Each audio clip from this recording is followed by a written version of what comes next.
Hello, good morning, जोहार। मैं संजय और आप देख रहे हैं न्यूज झारखंड। समय हो चला है झारखंड की खबरों को जानने का, झारखंड की खबरों से अपडेट होने का। तो चलिए जानते हैं आज की झारखंड की 25 मुख्य बड़ी खबरों को।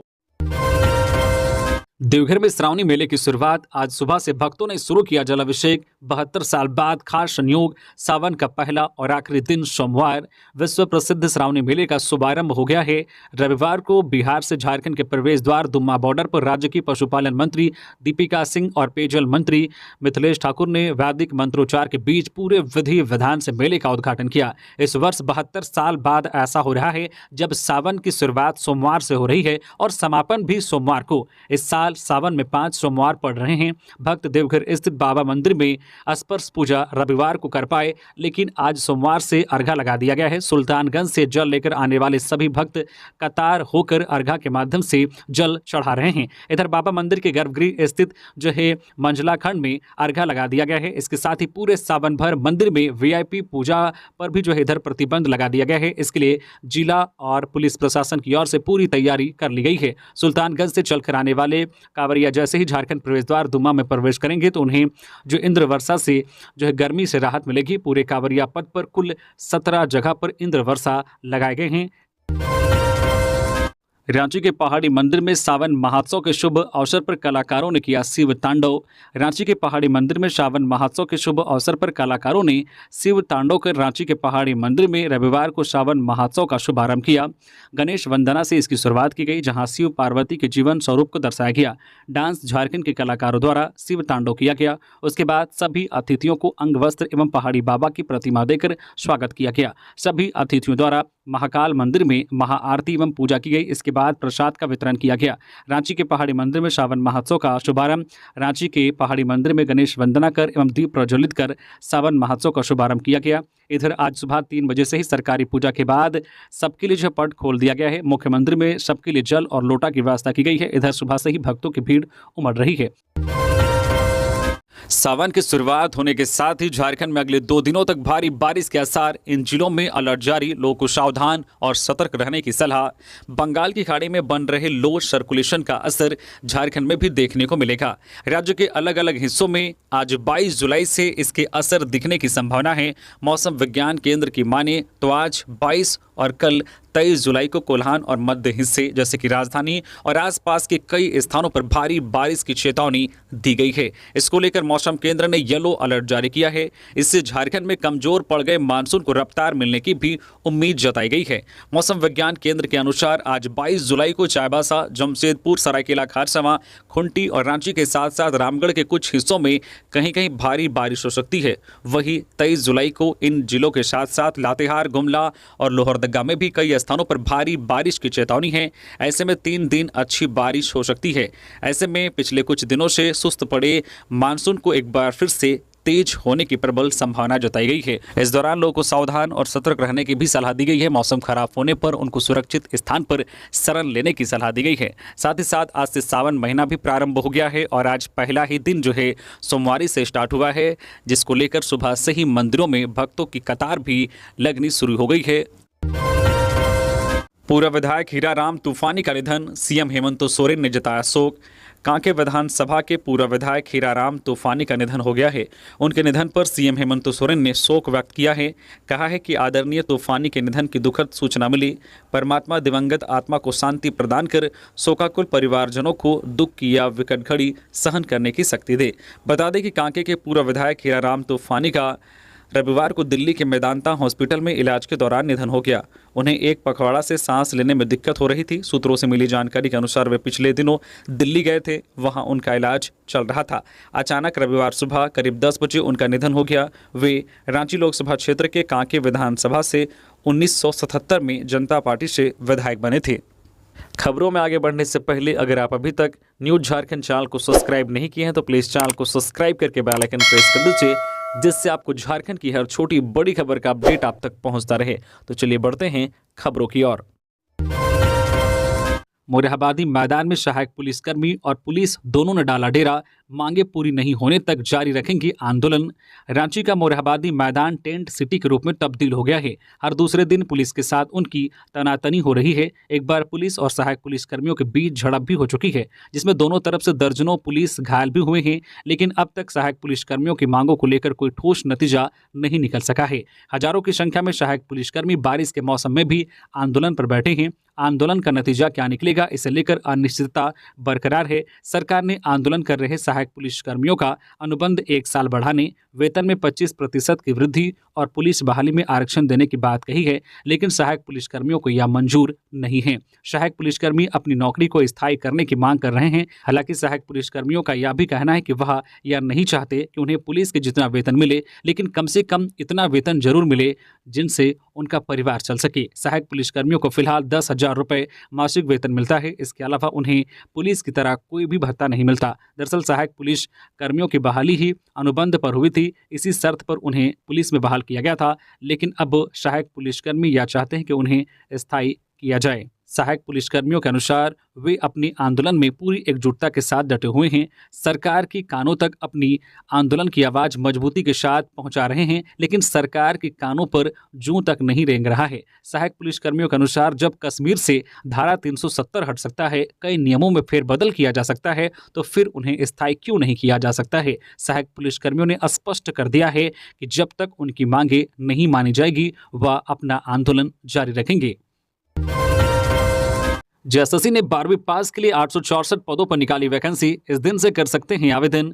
झारखंड कर्मचारी चयन आयोग यानी जेएसएससी ने इंटर लेवल प्रतियोगिता परीक्षा के आवेदन का लिंक एक्टिव कर दिया है। इस भर्ती के तहत जेएसएससी अलग अलग डिपार्टमेंट में नियुक्ति लेगा। इनमें junior clerk, regular, stenographer, junior clerk, backlog के पद को मिलाकर कुल 864 पदों पर वैकेंसी निकाली है। बता दें कि इस भर्ती के लिए ऑनलाइन आवेदन की अंतिम तिथि 16 अगस्त निर्धारित की गई है। जेएसएससी के इस भर्ती के तहत अलग अलग डिपार्टमेंट में नियुक्ति होगी, जो कि कुछ इस प्रकार की है। जूनियर क्लर्क रेगुलर के लिए 836 पद है, स्टेनोग्राफर के लिए 27 पद हैं और जूनियर क्लर्क बैकलॉग के लिए 1 पद पर भर्ती निकाली गई है। बता दें कि इस भर्ती के लिए ऑनलाइन आवेदन की अंतिम तिथि 16 अगस्त है। जूनियर क्लर्क के पद के लिए अगर आप आवेदन करते हैं तो आपको किसी भी मान्यता प्राप्त संस्थान से 12वीं पास होना अनिवार्य है।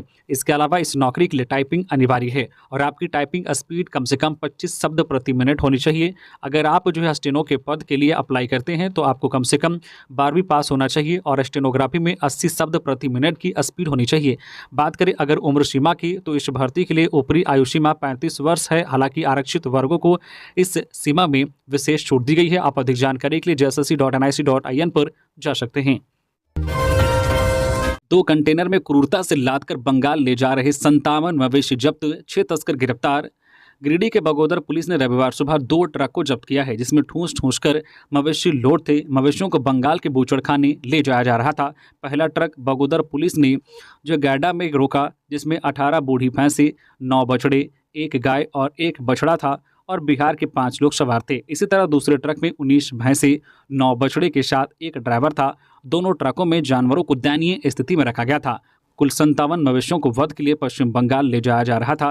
कार्रवाई के दौरान इलाके के एसडीपीओ धनंजय राम और थाना प्रभारी सुख सागर सिंह ने दोनों वाहनों से आधा दर्जन लोगों को गिरफ्तार किया है और दोनों वाहनों में लोड मवेशियों को गौशाला को सौंप दिया गया है। इधर पुलिस पूरे मामले की जाँच कर रही है और आगे की कार्रवाई में जुट गई है। पहाड़ी मंदिर में इस वेश में दिखे एसएसपी चंदन सिन्हा, क्या है मामला। रांची के पहाड़ी मंदिर में रविवार को एसएसपी चंदन सिन्हा अलग अंदाज में दिखे। उन्होंने कंधे पर लाल चुनरी डाल रखी थी, साथ ही वे कुर्ता पैजामे में दिखे। दरअसल सोमवार से शुरू होने वाले सावन और पहली सोमवारी के पूर्व मंदिर में सुरक्षा व्यवस्था का जायजा लेने यहाँ पहुंचे थे। इस दौरान वे अलग वेश में दिखे। उनके साथ पुलिस के अन्य अधिकारी भी मौजूद रहे। मिली खबर के मुताबिक एसएसपी चंदन सिन्हा ने मौके पर मंदिर के प्रबंधन से जुड़े लोगों से भी मुलाकात की और सुरक्षा का जायजा लिया। गौरतलब है कि सोमवारी के मौके पर हजारों की संख्या में शिव भक्तों की भीड़ पहाड़ी मंदिर और नामकुम स्थित शिव मंदिर में पूजा अर्चना करती है। ऐसे में इन दोनों मंदिरों पर रांची पुलिस की विशेष नजर रहती है। यहाँ सुरक्षा व्यवस्था संभालना पुलिस के लिए चुनौती होती है। रविवार को पुलिसकर्मियों और थाना प्रभारियों को यह स्पष्ट निर्देश दिया गया है कि वह मंदिर परिसर में अधिक भीड़ ना होने दे, कहा कि भीड़ होने पर भगदड़ जैसी स्थिति पैदा हो सकती है, जिसे संभालना काफी मुश्किल हो सकता है। झारखंड के युवाओं के लिए सेना में भर्ती का शानदार मौका। 27 जुलाई से रांची में होगी बहाली। झारखंड के लिए सेना भर्ती रैली 27 जुलाई से 10 अगस्त 2024 तक रांची के खेलगांव में आयोजित की जा रही है। सेना भर्ती रैली की तैयारी जोर शोर से शुरू कर दी गई है। सेना भर्ती कार्यालय रांची और जिला प्रशासन के साथ मिलकर ग्राउंड और rest area, marshalling, run track, documentation, medical का चयन पूर्व में ही कर लिया गया है। सेना भर्ती के निदेशक कर्नल विकास भोला ने रविवार को एसएसपी चंदन कुमार सिन्हा से उनके आवासीय कार्यालय में मुलाकात की और खेलगांव स्पोर्ट्स कॉम्प्लेक्स में होने वाली रैली के दौरान सुरक्षा, भर्ती के दौरान दलालों की पहचान कर उन पर कानूनी कार्रवाई करने, रैली में शामिल अभ्यर्थियों का पुलिस वेरिफिकेशन रैली स्थान पर करने की मांग की गई। रांची के वरीय पुलिस अधीक्षक उन्हें हर संभव मदद का आश्वासन दिया है। इधर भारतीय सेना में बहाली को लेकर झारखंड के युवाओं के लिए शानदार मौका है। सेना भर्ती के निदेशक कर्नल विकास भोला ने सभी अभ्यर्थियों और उनके परिजनों को दलालों से सावधान रहने की अपील की है। उन्होंने कहा है कि उन दलालों से भी सावधान रहें जो इच्छुक रंग रूटों का फायदा उठाने की कोशिश करते हैं, जो भर्ती प्रक्रिया पर उनका कोई प्रभाव नहीं है। स्वतंत्र, निष्पक्ष और योग्यता आधारित भर्ती है। उनके झूठे आश्वासनों से मत फंसिए। वे भर्ती की गारंटी देने का दावा कर सकते हैं, लेकिन इसकी सूचना तुरंत पुलिस रैली अधिकारियों को दे। कुख्यात गैंगस्टर अमन का ठिकाना बदला। गिरिडीह से चाईबासा केंद्रीय कारा शिफ्ट। कारा अधीक्षक पर हमले की साजिश के बाद लिया गया फैसला। केंद्रीय कारा में पिछले एक माह से बंद कुख्यात गैंगस्टर अमन साहू को गिरिडीह से चाईबासा शिफ्ट कर दिया गया है। रविवार को भारी सुरक्षा व्यवस्था के बीच अमन को गिरिडीह से ले जाया गया। अमन को चाईबासा जेल में शिफ्ट करने की पुष्टि गिरिडीह कारा अधीक्षक हिमानी प्रिया ने की है। उन्होंने बताया कि रविवार को अमन साहू को चाईबासा शिफ्ट किया गया है। बता दें कि लगभग 100 कांड का अभियुक्त अमन साहू को एक माह पूर्व ही पलामू से गिरिडीह केंद्रीय कारा लाया गया था। यहाँ कारा आते ही अमन ने अत्यधिक सुविधा की डिमांड जेल अधीक्षक से की थी। डिमांड पूरी नहीं होने पर अमन के साथियों ने जेल अधीक्षक को धमकाना शुरू कर दिया था। जेल अधीक्षक को कई नंबर से धमकी भरे कॉल आए थे। इसकी शिकायत उन्होंने पुलिस से की थी। अधीक्षक को धमकी देने के बाद गिरिडीह केंद्रीय कारा के अंदर सख्ती बढ़ा दी गई थी। अमन को सेल में शिफ्ट कर दिया गया था। सेल की निगरानी भी सीसीटीवी कैमरे से की जा रही थी। वहीं जेल के बाहर की भी सुरक्षा बढ़ा दी गई थी। एसपी दीपक कुमार शर्मा के द्वारा जेल की सुरक्षा को लेकर लगातार मॉनिटरिंग की जा रही थी। पाकुड़ में व्यवसायी को अपराधियों ने मारी गोली। छिनतई के दौरान की फायरिंग। पाकुड़ जिला में नगर थाना क्षेत्र के कीताझोर मोहल्ले के निकट एक जूता व्यवसायी को अपराधियों ने गोली मार दी। इस गोलीबारी में जूता व्यवसायी तारिक परवेज के दाहिने हाथ में गोली लगी है। इस घटना की सूचना मिलते ही पुलिस पहुंची और मौके से घायल कारोबारी को इलाज के लिए सदर अस्पताल में भर्ती कराया। वह इस घटना को अंजाम देने के बाद सभी अपराधी फरार हो गए। कुछ अपराधी कारोबारी से छिनतई की घटना को अंजाम देने के दौरान गोली चला दी। हालांकि वे अपराधी इस लूटपाट की घटना को अंजाम देने में नाकाम रहे। इधर पुलिस पूरे मामले की छानबीन में जुट गई है और आगे की कार्रवाई कर रही है। भूमि लूट के खिलाफ आदिवासी संगठनों की रैली में बोले Babulal Marandi. CNT SPT act का बड़े पैमाने पर हुआ उल्लंघन।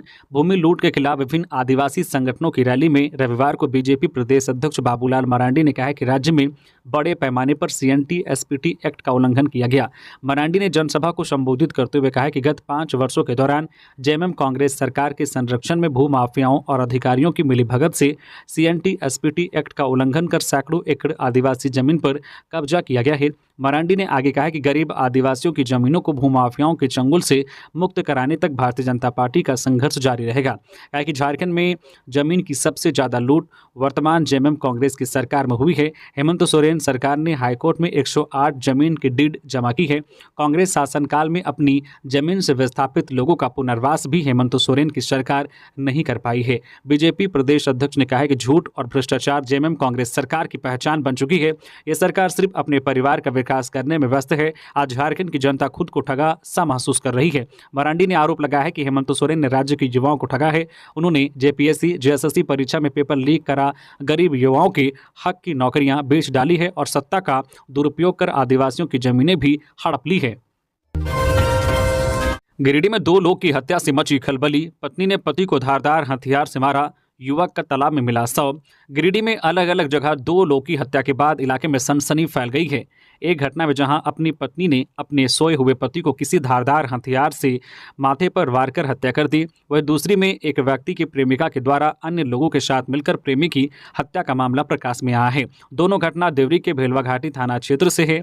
इधर सूचना मिलने पर भेलवा घाटी थाना प्रभारी ने दोनों हत्या के आरोपियों को हिरासत में लेकर पूछताछ कर रही है। साथ ही दोनों को शवों को अपने कब्जे में लेकर पोस्टमार्टम के लिए सदर अस्पताल गिरिडीह भेज दिया गया है। पहली घटना थाना क्षेत्र के चहाल पंचायत के अमजो टोला का है। यहाँ एक दुवारी निवासी रहमत अंसारी 45 वर्षीय की हत्या कर दी गई। मृतक का खून से लथपथ शव घर के अंदर ही चौकी पर पाया गया है। मृतक के चेहरे पर चोट के गंभीर निशान हैं। आशंका जताया जा रही है कि सोई अवस्था में ही हत्या की घटना को अंजाम दिया गया है। हत्या का आरोप मृतक की पत्नी पर ही लगा है। पुलिस ने मृतक की पत्नी गुलशन बीबी को हिरासत में लिया है। वह दूसरी घटना में भेलवा घाटी थाना क्षेत्र के डुमरबकी स्थित तालाब से 42 वर्षीय युवक का शव बरामद किया गया है। मृतक जो पुरहारा निवासी टेक नारायण यादव उर्फ टेकन यादव है। मृतक के परिजनों ने मारपीट कर टेक नारायण यादव की हत्या कर दिए जाने का आशंका जताई है।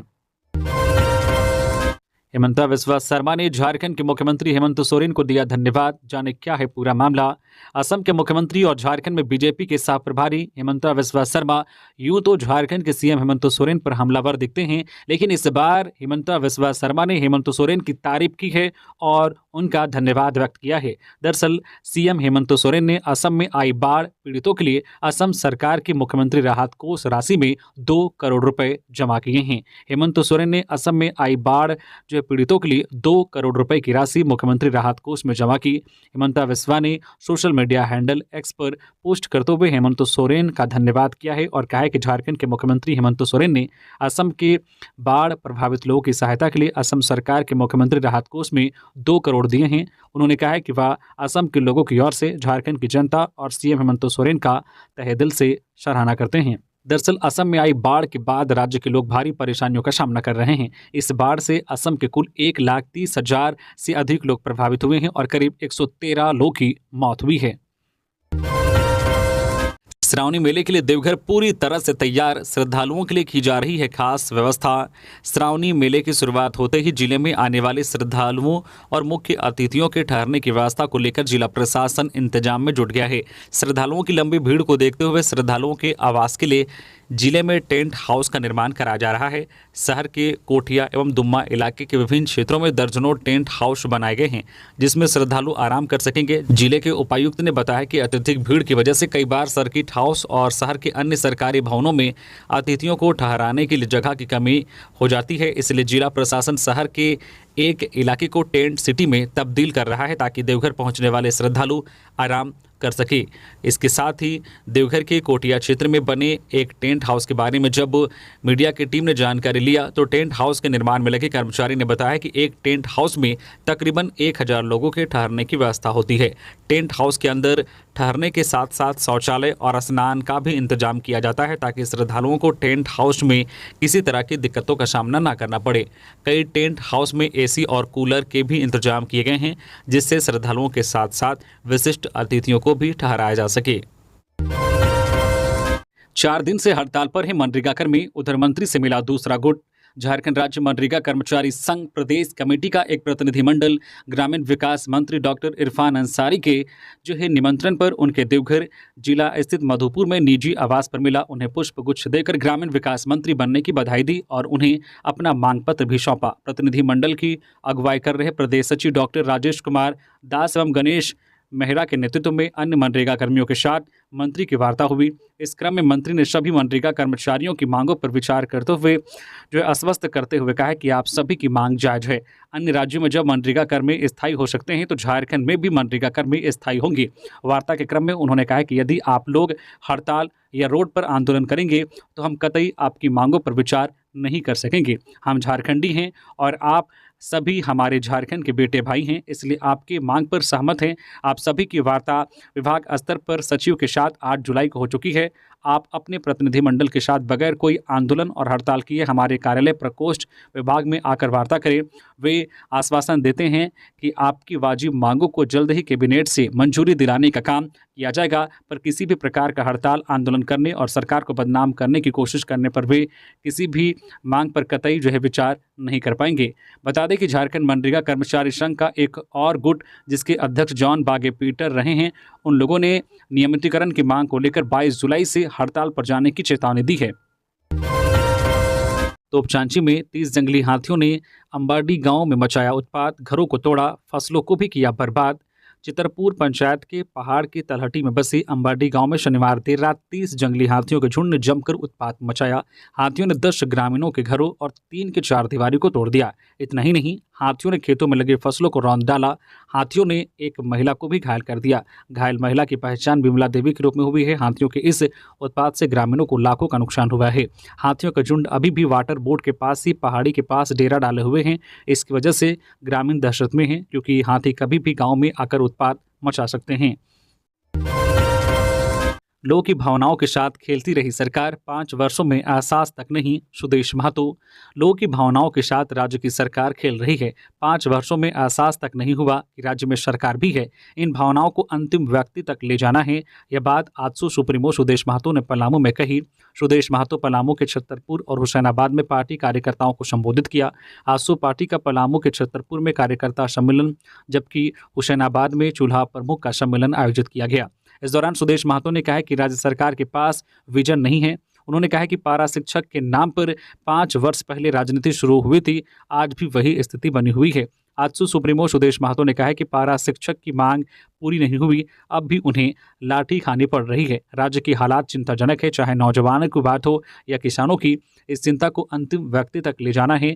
परिस्थिति चाहे जैसी भी रही, लेकिन सरकार एहसास तक नहीं हुआ। सिंचाई के लिए राज्य सरकार के पास विजन नहीं है। कैसे किसानों को लाभ दिया जाए एवं सिंचित क्षेत्र को बढ़ाया जाए। जमीन के नाम पर नया खेल शुरू हुआ है। गरीबों के जमीन ऑनलाइन जीरो किया गया है। अब जमीन को ऑनलाइन के नाम पर चढ़ावा का खेल चल रहा है।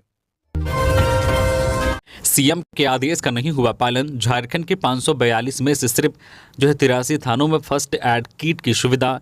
झारखंड के 542 में से सिर्फ 83 थानों में ही फर्स्ट एड किट की सुविधा है, जबकि सीएम हेमंत सोरेन ने 18 फरवरी 2021 को ही रोड सेफ्टी की बैठक में अधिकारियों को इसको लेकर आदेश दिया था। सीएम ने कहा था कि सड़क हादसे में होने वाली अधिकांश मौतों का कारण अत्यधिक खून बहना होता है। इसे रोकने के लिए जरूरी है कि थानों में पर्याप्त व्यवस्था हो। सीएम ने अधिकारियों को आदेश दिया था कि राज्य के सभी थानों में ऑक्सीजन सिलेंडर, 2 स्ट्रेचर और फर्स्ट एड किट की व्यवस्था करें। हेमंत सोरेन के आदेश के 3.5 साल बाद भी सभी थानों में फर्स्ट एड किट की व्यवस्था नहीं हो पाई। जमशेदपुर और साहिबगंज जिले के सभी थानों में फर्स्ट एड किट की सुविधा उपलब्ध है। सांसद ने श्रावणी मेले का किया उद्घाटन। महादेवशाला धाम पहुंची जोभा मांझी, भोले बाबा के दरबार में टेका माथा। पश्चिमी सिंहभूम के गोइलकेरा के महादेवशाला धाम में रविवार को श्रावणी मेले का विधिवत उद्घाटन हुआ। सिंहभूम के सांसद जोभा मांझी ने फीता काटकर मेले का शुभारंभ किया। अतिथियों ने इस मौके पर बाबा भोलेनाथ के दरबार में माथा टेका और प्रसाद ग्रहण किया। इस पहली सोमवारी पर महादेवशाला धाम में शिव भक्तों की भीड़ उमड़ेगी। इसको लेकर महादेवशाला सेवा समिति और प्रशासन द्वारा रविवार को ही आवश्यक तैयारियां पूरी कर ली गई है। बीडीओ विवेक कुमार और थाना प्रभारी ने समितियों के पदाधिकारियों के साथ श्रद्धालुओं को मिलने वाली सुविधाओं का जायजा लिया। श्रावण माह आज से शुरू, शीघ्र दर्शनम के लिए अब देना होगा अधिक पैसा। इस बार 5 सोमवार। पवित्र सावन माह की शुरुआत आज सोमवार से शुरू हो गई है और सुबह से ही भक्तों की कतार मंदिरों में देखने को मिल रही है। इस बार सावन महीने में 5 सोमवार पड़ रहे हैं। वही शीघ्र दर्शनम के लिए अब अधिक पैसे देने होंगे। शीघ्र दर्शनम कूपन की कीमत पहले 500 रुपये थी, इसे अब 100 रुपये बढ़ाकर 600 रुपये कर दिया गया है। वही इस बार 29 दिन के सावन में 5 सोमवार पड़ेंगे। आज 22 जुलाई को पहला, वही 29 जुलाई को दूसरा, 5 अगस्त को तीसरा, 12 अगस्त को चौथा और 19 अगस्त को 5वां सोमवार होगा। 29 दिनों में सर्वार्थ सिद्ध योग, शिववास, अमृत सिद्ध योग, प्रीति योग सहित कई शुभ योग का संयोग होने जा रहा है। हाजियों की सुविधा बढ़ाने के लिए झारखंड सरकार समर्पित विधायक शिल्पी नेहातिर की मांडर के विधायक शिल्पी नेहातिरकी ने कहा है कि झारखंड से पवित्र हज यात्रा पर जाने वाले सभी हाजियों की सुविधा को बढ़ाने और उनकी यात्रा को खुशनुमा बनाने के प्रति झारखंड सरकार पूरी तरीके से समर्पित है। तिर्की ने कहा है कि चान्हो प्रखंड सहित संपूर्ण मांडर विधानसभा क्षेत्र के ग्रामीणों को अधिक से अधिक सुविधा उपलब्ध कराने और सरकार की लाभकारी योजनाओं का अधिकाधिक फायदा दिलाने के प्रति वे दिन रात समर्पित हैं। रविवार को चान्हो प्रखंड के मदरसा चौक में खादिमुल हुजाम तरबियत कमेटी की आधिकारिक बैठक में तिर्की ने कहा कि उन्हें विश्वास है कि हाजियों ने झारखंड और यहां के लोगों की तरक्की एवं जो खुशहाली की दुआ की होगी। आज की बैठक में हज यात्रा से लौटे चान्हो के हाजियों का तिर्की ने माला पहनाकर उनका अभिनंदन किया और सम्मानित किया। सीएम हेमंत सोरेन से मिले शिक्षाविद अच्युत सामंत। झारखंड में कलिंग इंस्टीट्यूट खोले जाने पर हुई चर्चा।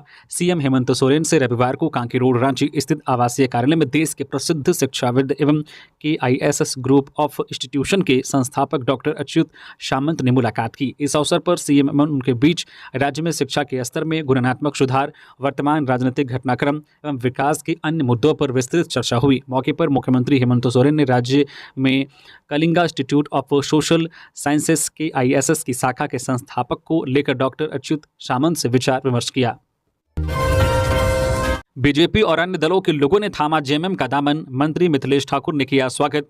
गढ़वा विधानसभा क्षेत्र के रामकंडा प्रखंड अंतर्गत बलीगढ़ पंचायत के अधिसंख्यक ग्रामीणों ने बीजेपी सहित अन्य दलों को छोड़कर झारखंड मुक्ति मोर्चा का दामन थाम लिया। पेयजल एवं स्वच्छता मंत्री मिथिलेश कुमार ठाकुर ने गढ़वा स्थित आवास पर आयोजित मिलन समारोह में सभी ने पार्टी की सदस्यता ग्रहण की। मंत्री ठाकुर ने सभी को माला एवं पार्टी का पट्टा पहनाकर पार्टी में शामिल किया। मौके पर मंत्री ठाकुर ने कहा कि आज पार्टी की मजबूती में एक और नया अध्याय जुड़ गया है। रामकंडा प्रखंड की बलीगढ़ पंचायत के लगभग सभी पंचायतवादी एकजुट होकर बीजेपी सहित अन्य दलों को छोड़कर झारखंड मुक्ति मोर्चा में शामिल हो गए हैं। उन्होंने कहा कि झारखंड में झारखंडी जनमानस की सरकार ने हेमंत सोरेन के नेतृत्व में काफी विषम परिस्थितियों के बावजूद गढ़वा सहित पूरे राज्य का सर्वांगीण विकास किया है। 5 दिवसीय झारखंड राष्ट्रीय फिल्म महोत्सव का आगाज 27 सितंबर से। झारखंड राष्ट्रीय फिल्म महोत्सव का 5 दिवसीय आयोजन 27 सितंबर से होगा। सिने अवार्ड समारोह का आयोजन 1 अक्टूबर को बिष्टुपुर स्थित गोपाल मैदान या XLRI प्रेक्षागृह में होगा। फिल्म फेस्टिवल झारखंड की समृद्ध सांस्कृतिक धरोहर को उजागर करने का एक महत्वपूर्ण अवसर होगा। इसके साथ ही सिने प्रेमियों को देश विदेशों के फिल्मों को भी देखने का मौका मिलेगा। आदित्यपुर स्थित श्रीनाथ यूनिवर्सिटी के प्रेक्षागृह में चयनित फिल्मों का पब्लिक स्क्रीनिंग होगा। महोत्सव का शुभारंभ झारखंड की जनजातीय भाषाओं में बनी फुल लेंथ मूवी से किया जाएगा। इसके अलावा प्रत्येक दिन पब्लिक स्क्रीनिंग के साथ साथ झारखंड की भाषा संस्कृति की विशिष्ट झलक भी प्रस्तुत की जाएगी। पलामू में सड़क हादसा, एक की मौत। देर रात शौच के लिए निकले थे बाहर, जायलो वाहन ने मारा टक्कर, घटनास्थल पर ही मौत। पलामू में सड़क दुर्घटना में एक व्यक्ति की मौत हो गई। शौच के लिए घर से बाहर गए थे तभी एक वाहन ने चपेट में ले लिया, इससे घटनास्थल पर ही मौत हो गई। धक्का मारने के बाद 4 पहिया वाहन भागने की कोशिश में पेड़ से टकरा गया। मामला लेस्लीगंज थाना क्षेत्र का है।